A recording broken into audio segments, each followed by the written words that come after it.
오늘 우리가 함께 상고할 말씀의 제목은 35절에 보면 부활함을 얻기에 합당히 여김을 받은 자들이 나옵니다. 부활함을 얻기에 합당히 여김을 받은 자들, 한번 따라 하십시다. 부활함을 얻기에 합당히 여김을 받은 자들. 네, 옆 사람과 서로 인사하면서 이렇게 서로에게 복을 빌어줍니다. 부활함을 얻기에 합당한 자가 되셔서 마지막 날에 생명에 부활하시기 바랍니다.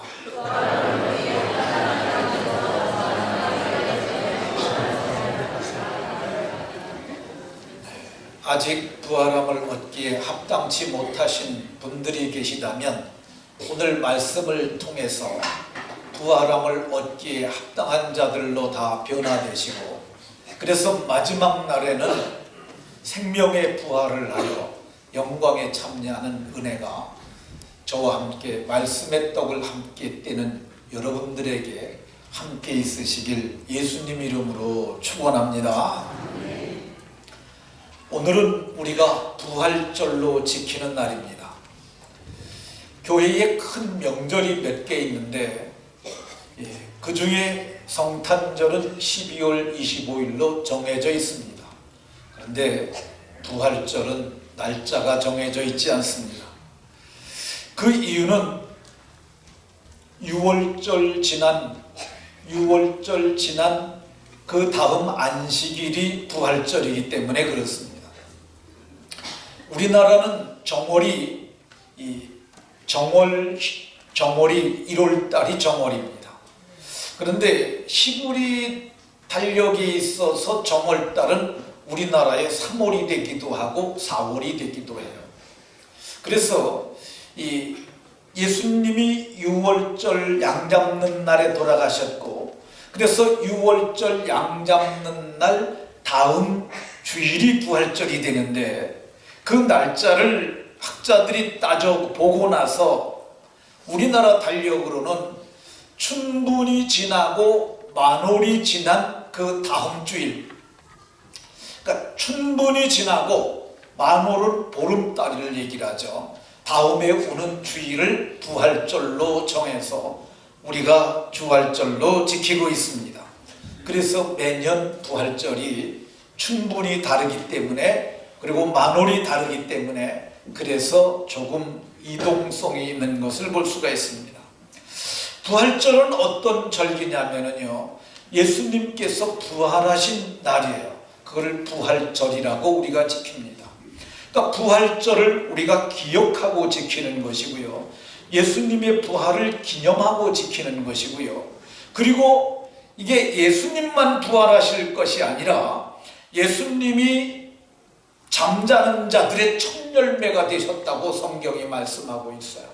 그러니까 예수님이 첫 열매고 그 다음에는 그에게 속한 사람들이라고 얘기를 해요. 23절에 고린도전서 15장 23절에 첫 열매는 그리스도시고 그 다음에는 그가 강림하실 때 그리스도께 속한 자들이라고 얘기를 해요. 그러면은 제가 그리스도께 속한 자가 아닙니까?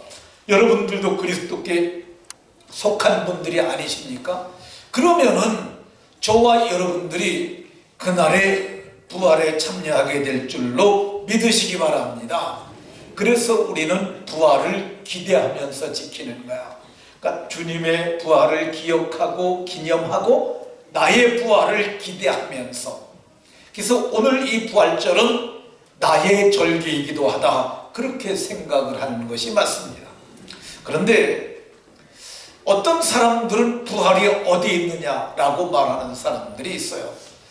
예수님 당시에도 부활이 어디에 있느냐, 부활이 없다라고 하는 그런 사람들이 있었어요. 오늘 본문 27절에 보면 부활이 없다고 주장하는 사두개인들이 나오잖아요.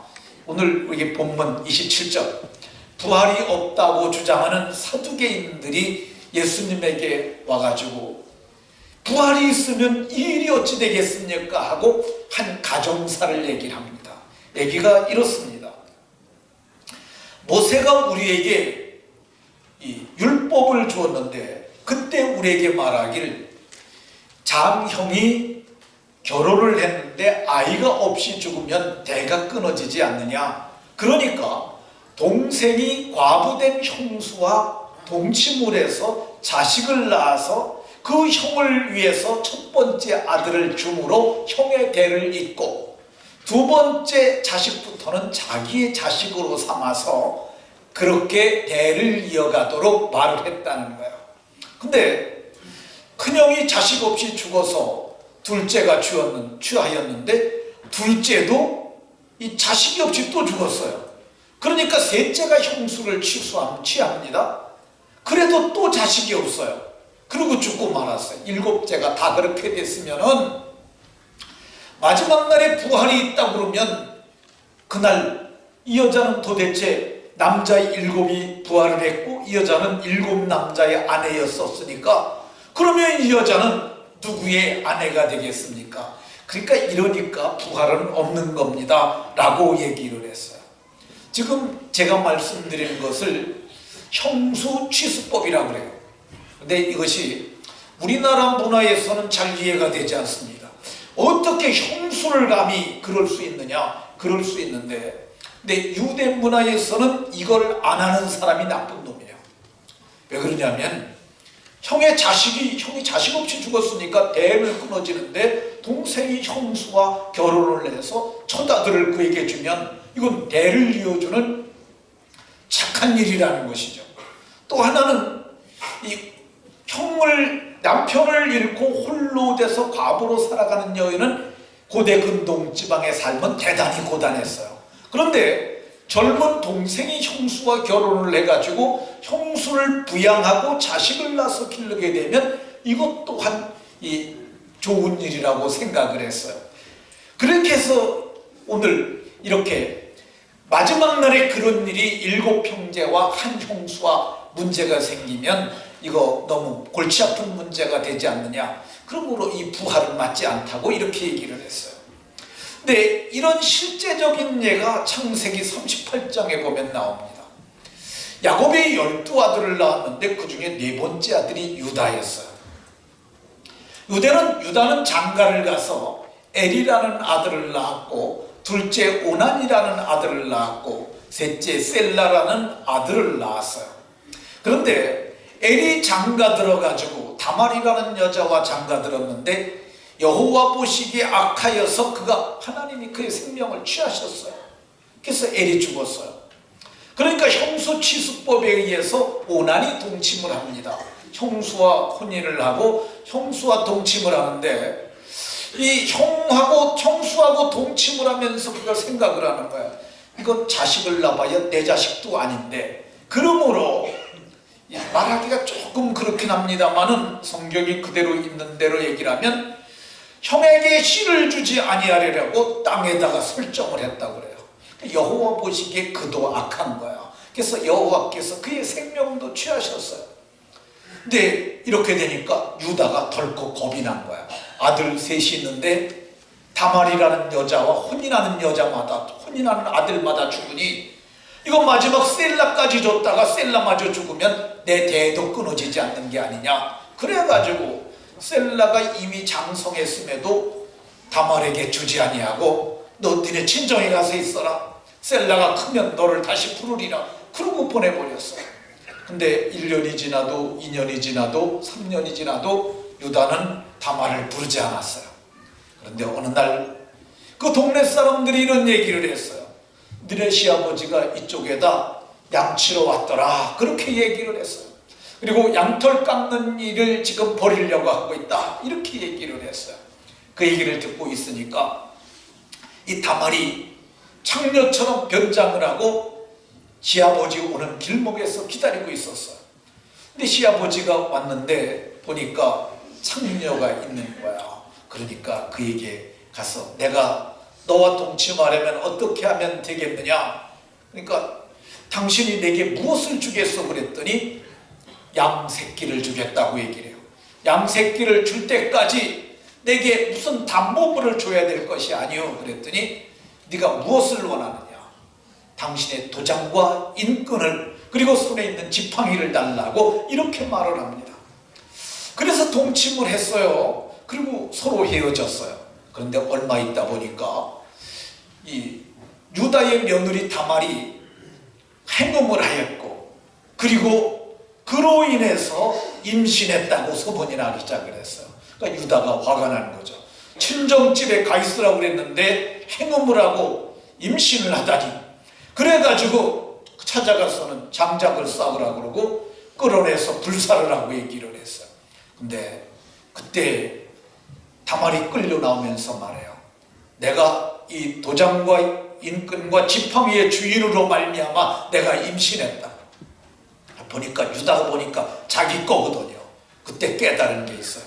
내가 셀라가 장성하였어도 그에게 주지 아니함으로 이런 일이 일어났다고 얘기를 하고 그가 나보다 옳도다 그렇게 얘기를 했어요. 그래서 이 유다 이야기가 성경에 보면 예수님의 족보에 들어가요. 이게 믿음으로 한 사건이기 때문에 믿음의 역사로 보고 얘기를 한 겁니다. 당시 사람들은 예수님에게 형수취수법을 가지고 논리가 맞지 않으므로 부활은 있을 수 없는 거라고 얘기를 했는데 예수님은 아니라고 말했어요. 오늘날에도 부활이 어디 있느냐라고 하는 사두개인 같은 사람들이 있습니다.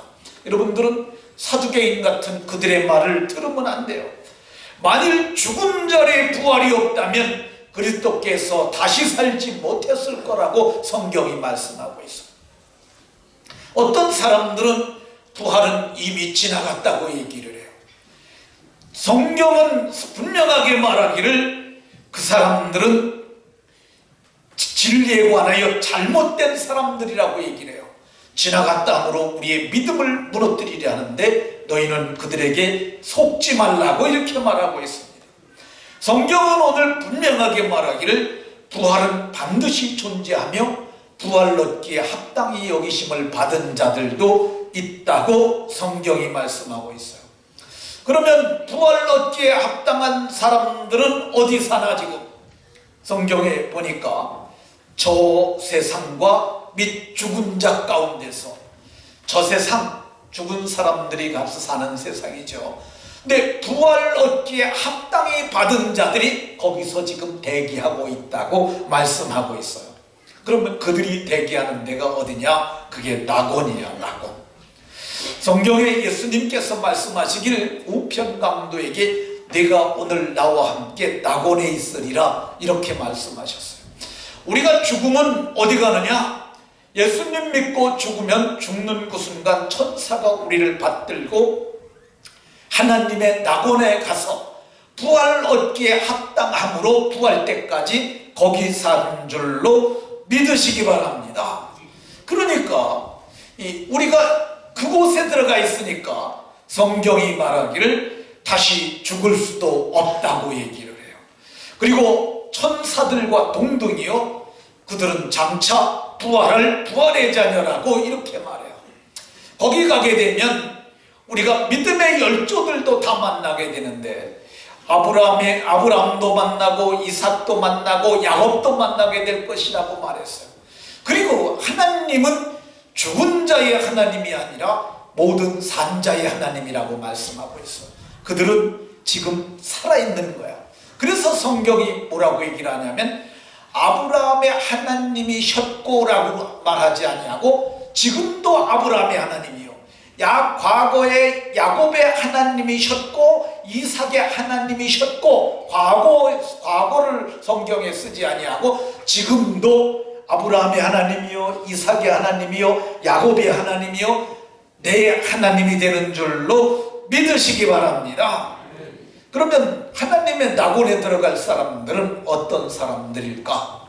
요한계시록 2장 7절에 보면 귀 있는 자들이 들어간다고 얘기를 해요. 귀 있는 자. 아니 세상에 귀 없는 자가 어디 있습니까? 이렇게 말할 수 있는데 여기서 얘기하는 귀 있는 자는 이 육신의 귀를 말하는 게 아니에요. 성경은 들을 귀 있는 자를 말하래요. 들을 귀. 하나님의 말씀이 들려지면 그걸 듣는 귀. 이거는 사람이 거듭나야만 들을 수 있는 귀가 생겨요. 그래서 이 허물과 죄로 죽었던 사람이 다시 살아날 때, 그때 우리에게 이 들을 귀가 생기는데, 이것은 거듭 태어난 자들에게만 주어지는 은혜입니다. 제가 지금으로부터 한 3, 4년쯤 전에 제가 예비군 훈련을 갔습니다. 그때는 제가 예수님 몰랐어요. 근데 제 친구 중에 교회 다니는 집사가 하나 있었는데 그 친구가 성경책을 가지고 왔더라고요. 근데 가지고 오기만 했지 안 봐요. 많은 사람들이 성경책 가지고 다니긴 잘 가지고 다니는데 잘 안 보잖아요. 제가 물었어요. 너 이거 뭐로 가지고 왔냐? 보지도 않으면서. 그냥 갖고 다니는 거래요. 그러면 나한테 훈련 끝날 때까지 좀 빌려줘라. 그랬더니 그러래요. 그래서 제가 성경을 빌려서 봤어요. 근데 제가 글을 보면 이게 무슨 소리인지 알아듣는 사람이에요. 제가 17살 때 도스토예프스키의 죄와벌을 읽었는데 거기에 보니까 도스토예프스키의 죄와벌 속에 논문이 나오더라고요. 굉장히 어려운 글이었어요. 근데 제가 반복하면서 그 뜻이 무엇인가를 어렴풋이라도 17살 때 알았어요. 근데 내가 10년이 더 나서 27살이 됐는데, 아니 이해력이 더 풍부해졌을 것이라고 생각하는데 뭔 말인지 전혀 모르겠어요. 야, 이게 무슨 말인지 내가 도저히 모르겠다 그러고 그 책을 돌려줬어요. 그런데 제가 그러고 나서 한 1년 정도 있다 예수님을 믿게 됐어요. 예수님을 믿고 나서 그 성경책을 보니까 아, 이 말씀이 그 말씀이구나 하고 다 깨달아지는 거예요. 그게 뭐냐면 들을 귀예요. 들을 귀. 거듭난 사람들만이 이 부활을 얻을 자들인 줄로 믿으시기 바랍니다. 귀 있는 자는 오늘 성경에 보게 되면 하나님의 낙원에 들어갈 자는 들을 귀를 가지고 하나님의 말씀, 성령이 교회들에게 하시는 말씀을 들을지어다라고 얘기를 해요. 교회에서 주시는 하나님의 말씀, 이 말씀을 듣고 아멘이라고 화답한 사람들, 이런 사람들이 하나님의 낙원에 들어가게 되는 줄로 믿으시기 바랍니다. 낙원에 들어가는 사람들에게, 낙원에 들어가는 사람들은 어떤 자들이냐? 이 7절에 보면 이기는 그에게는 이기는 자들이에요. 근데 이기는 자가 어떤 자들이고 뭘 이기는 거냐? 성경에 보면 예수님이 내가 세상을 이겼다고 말씀하세요. 요한복음 16장 33절에 너희가 세상에서 혼란을 당하나 담대하라. 내가 이미 세상을 이겼다. 너희들도 내가 가진 믿음, 나를 믿는 믿음, 이거 가진 자들은 다 세상을 이긴다고 말씀하셨어요. 요한 1서 5장 4절에 하나님께로 난 자마다, 이 하나님께로 난 자, 이 났다는 말이 출생했다는 말이에요. 거듭났다는 자 뜻이에요. 세상을 다 이길 수 있는데 세상을 이길 수 있는 힘이 뭐냐? 곧 우리들의 믿음이라고 얘기를 하고 있어요. 그러니까 어떤 믿음이냐 하면은 예수께서 하나님의 아들이심을 믿는 이 믿음을 가진 사람들은 세상을 다 이긴다고 말씀하고 있어요. 그러니까 우리가 믿음으로 살면은 마침내 다 이기게 되고 마침내 하나님의 낙원에 들어가게 될 줄로 믿으시기 바랍니다. 그러면 하나님의 낙원에 있는 사람들은 언제 부활하게 될까? 요한복음 5장 25절에 보면 부활의 날을 하나님의 음성을 들을 때라고 얘기해요. 하나님의 아들의 음성을 들을 때. 그러니까 하나님의 아들의 음성을 듣는다고 그랬는데 하나님의 아들이 예수님이잖아요. 예수님이 태초에는 말씀으로 계셨고 말씀이 만물을 지으셨어요. 만물이 그로 말미암아 지은 바 되었을 때 하나도 그가 없이는 된 것이 없느니라. 근데 그가 말씀이고 그가 예수님이에요. 그러니까 예수님이 창조주시고 창조주의 권세를 가지시고 사람의 몸을 입고 오셨다는 거야. 예수님께서 죽은 자를 살리신 성경의 기록이 나오는데 이 나사로라고 하는 사람이 죽었어요. 근데 예수님께서 무덤 앞에 가셨어요. 마르다가 예수님께 말합니다. 주여, 죽은 지 나흘이 됐어요. 무덤 입구를 큰 돌로 막았는데 썩은 냄새가 나지 않습니까? 이제는 소망이 없습니다. 근데 예수님께서 내 말을 듣고 내 말을 믿으면 너희가 영광을 보리라 말씀하시고 무덤을 향하여 나사로야 나와라, 나사로야 나와라 이렇게 말씀하셨어요. 죽어서 썩어서 몸 구멍마다 물이 흘러나오고 냄새가 나오는데 그 죽은 시체를 향하여 예수님께서 나사로야 나오라 했더니 하나님의 아들의 음성을 듣고 그가 수적을 배로 동인 채로 수건은 얼굴에 쌓인 채로 그가 나오게 됐는데 예수님께서 풀어놓아 다니게 하라 그러니까 멀쩡하게 그가 다녔고 그로 말미암아서 많은 사람들이 믿게 되었다고 이렇게 말씀합니다. 우리도 마지막 날에 그 아들의 음성을 들을 때 우리가 부활하게 될 줄로 믿으시기 바랍니다.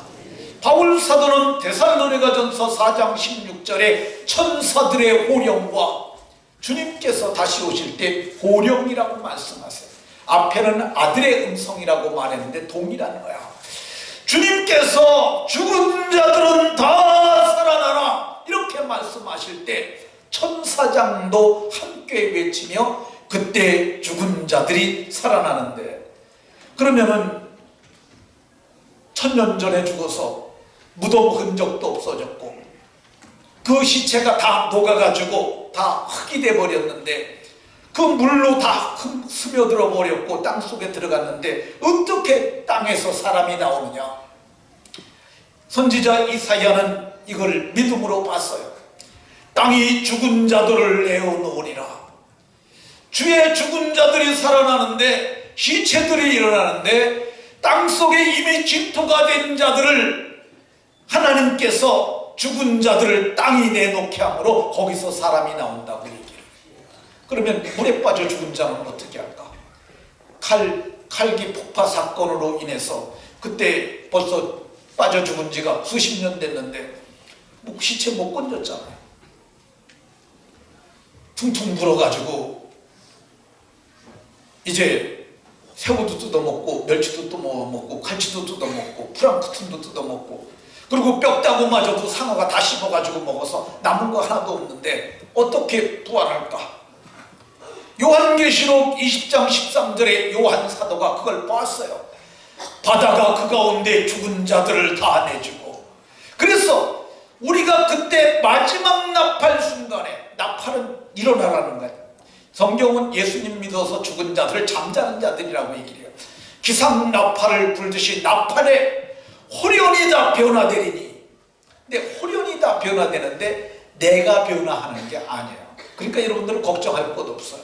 그분이 우리를 변화시키는데 그때 우리가 다시 살아나고 우리도 호련히 변화되리라고 그렇게 말씀합니다. 그리고 살아남은 자들, 그 살아남은 자들도 그들과 함께 구름 속으로 끌어올려서 공중에서 주를 영접하게 하시리라고 이렇게 말씀합니다. 이거를 휴거라고 불러요. 휴거. 이게 휴거라고 하는 말이 저도 이게 무슨 말인가 라틴어도 찾아보고 영어도 찾아보고 헬라어도 찾아보고 시브리어도 찾아봐도 사전에도 없어요. 나중에 제가 이걸 한문을 찾아보니까 끌휴 당길 거, 누가 이거를 휴거라고 그랬는지 몰라도 이게 모두가 이제 하늘로 들려 올라가는 걸 휴거라고 그러는데 한문으로 끌휴 당길 거야. 그래서 구름 속으로 끌어올려, 이게 휴거야, 휴거. 그래서 항상 주와 함께 있게 될 줄로 믿으시기 바랍니다. 그럼 우리가 그때 어떤 모습으로 변화될까? 두 종류의 부활을 성경은 얘기를 해요. 이 악한 일을 행한 자들은 심판의 부활로 나오리라. 악한 일을 행한 사람들, 이 악한 일을 했다고 그러면 꼭 살인한 사람들, 강도들만 생각하는데 믿지 않는 게 가장 악한 거예요. 제가 실제적으로 지옥을 목도하고 온 사람 얘기를 하겠습니다. 이 사람이 박영문이라고 하는 사람인데, 이 사람이 지옥에 가서 불 가운데 있고, 그리고 뱀 3마리가 자기 아버지를 물어뜯는 그 광경을 직접 보고 와서 증언을 해요. 근데 자기 아버지가 죽을 때 모습이 어땠냐면 복수가 차서 이렇게 배에 복수가 차서 뺑뺑했다는 거야. 근데 가보니까 그 모습 그대로 있더라는 거야.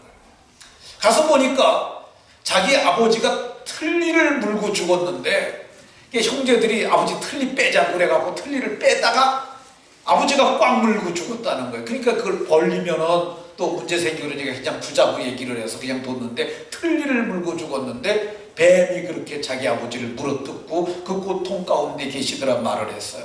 저는 부활할 때 죽은 사람들은 그때 그 모습으로 부활하지 않을까, 이건 제 생각이에요. 성경에 그런 말은 없어요. 심판의 부활로만 나오는데 그건 제가 추정하는 거예요. 또 하나의 부활이 있는데 그게 생명의 부활이에요. 생명의 부활. 우리 생명의 부활은 어떤 부활이냐면요, 영광스러운 몸의 부활이라고 저는 생각을 합니다. 그리스도의 영광의 몸의 형체와 같이 변하는데 이 물리적 변화가 일어나는 거죠. 근데 그러면 그때 우리는 어떤 모습일까? 제가 조금 전에 말씀드렸던 박영문이라는 사람이 낙원에 들어가서 자기 외삼촌을 만납니다. 근데 자기 외삼촌에게 자기는 이미지가 2개 있는데, 하나는 죽을 때 이미지인데 아버지가 죽기 전에 한번 가보자. 예수 믿어서 한 번도 안 가봤는데 걔도 죽는다 그러니까 가보자 그래서 갔는데 아주 꼬장꼬장 말라가지고 정말 비참한 모습이더래요. 근데 가보니까 또 하나의 이미지는 어떤 거냐면, 자기가 외삼촌이 케미슈즈를 사가지고 한번 자기를 방문했는데 그때 외삼촌이 그렇게 잘생겼더래요. 근데 가보니까 자기가 케미슈즈를 사갖고 왔을 때 그때 그 모습부터, 그 모습은 그 모습인데 훨씬 더 완벽한 모습으로 그분이 계셨다고 얘기를 해요. 그래서 제가 생각하건대 마지막 생명의 부활 때는 우리가 그런 몸으로 변하지 않을까, 그런 생각을 합니다. 그러면은 어떻게 변할까? 빌립보서 3장 21절에 만물을 자기에게 복종하게 하실 수 있는 자의 역사, 그래서 그분의 역사로 우리의 낮은 몸을 영광의 몸과 같이 변케 하시네. 우리는 수동태예요. 능동적 역사는 그분에게 있는 거예요. 그분으로 말미암아서 우리가 그렇게 변화될 줄로 믿으시기 바랍니다. 그러면 우리가 그렇게 생명의 부활을 하는 이유가 뭘까? 성경은 말하기를 너희가 다시 한번 태어났기 때문이라고 해요. 너희가 거듭난 것은 난 것, 이게 태어났다는 뜻이에요. 아까 하나님께로 난 자, 그것도 출생이라고 그랬잖아요. 우리가 다시 한번 태어났는데 그때는 썩지 아니할 시로 된 거야. 시가 곧 말씀이에요. 요한 1서에 보면, 요한 3서에 보면은 이게 하나님께로 난 자 그랬는데 거기에는 하나님의 씨가 있다고 얘기를 해요. 이 씨가 헬라말로 스폼이라는 단어인데 그게 남자의 몸에 있는 남자의 씨예요. 그러니까 우리 속에 우리가 거듭나는 그 순간 하나님의 씨가 우리 속에 들어오는데, 그게 우리에게 있으므로 우리가 썩을 것으로 심고 썩지 아니할 것으로 다시 살아나게 될 줄로 믿으시기 바랍니다. 그러니까 우리가 부활을 얻기에 합당한 자가 된 거야. 우리에게는 씨가 있으니까. 그러니까 우리가 어떻게 살아야 할까? 부활을 전하면서 살아야 해요. 세상 사람들은 부활을 전하는 거 싫어합니다. 사두개인들이 부활 전하는 걸 싫어했어요. 사도행전 4장 1절과 2절에 보면 이 사두개인들은 부활을 전하는 거 싫어했어요. 그러나 초대교회 성도들은 이 부활을 전했어요. 부활을 하되 어떤 부활을 해야 되냐면 성경은 첫째 부활에 참여하라고 얘기를 해요. 첫째 부활. 이 첫째 부활은 둘째 사망의 해를 대가 다스리지 못하고 하나님과 그리스도의 제사장이 되어 1000년 동안 그리스도와 더불어 왕노릇하는 거야. 그래서 오늘 우리가 지상의 삶이 중요한 거야. 살아있는 동안 우리가 믿음으로 살아야 하고, 좀 힘들지만 수요일 저녁이라고 집에서만 계시지 말고 텔레비 앞에만 앉아있지 말고 교회에 나와야 하고 금요 기도에도 나와야 합니다. 히브리서 11장에 보게 되면 믿음으로 산 사람들 얘기가 나오는데, 이 사람들이 더 좋은 부활을 얻고자 해요. 부활이 마지막 날에 부활을 하는데 똑같이 부활하는 거 아니에요. 그렇지 않겠습니까? 예배를 잘 드리고 하루도 안 빠지고 새벽마다 기도하며 간구와 소문을 올리고 주의 나라와 의를 구한 사람들하고 일주일에 한 번씩만 와오고 온전한 11조도 하지 못하고 하나님의 나라를 위해 살지 않은 사람하고 어떻게 똑같을 수가 있겠어요? 근데 이 사람들은 더 좋은 부활을 얻기 위하여 심한 고문을 받았는데 그것도 피하지 않았다고 해요. 더 좋은 부활을 얻기 위해서 조롱과 채찍질을 당했을 때도 그것도 피하지 않았어요. 더 좋은 부활을 얻기 위해서 옥에 갇히는 시련, 돌로 치는 것과 톱으로 켜는 것, 희염과 칼로 죽임을 당하고 염소와 양의 가죽을 입고 유리하며 궁핍과 학대를 받으면서도 믿음을 지켰는데, 그 이유가 뭐냐면 더 좋은 부활을 얻기 위해서요. 여러분들이 좀 주의 나라를 위해서, 더 좋은 부활을 위해서 우리가 노력해야 합니다. 여러분들 아들들이 명문대 가길 원하잖아요. 왜 명문대 가서 밤새워서 공부하고 그럽니까? 더 좋은 미래를 위해서 하는 거예요. 근데 그 좋은 미래를 위해서 애써봐야 20살 아니 25살, 그 30살 돼서 해봐야 30년밖에 못 써요. 그럼 30년을 위해서 그렇게 하는 거야. 근데 우리는 죽으면 우리가 주의 나라에 들어가서 어떻게 하죠? 1000년 동안 그리스도와 더불어 왕으로 탄다고 그러잖아요. 그러니까 우리가 지금 믿음으로 더 좋은 부활을 얻기 위하여 살아야 할 이유가 여기에 있는 줄로 믿으시고, 날마다 믿음을 지키며 살아가는 하나님의 본속들이 다 되시길 예수님 이름으로 축원합니다.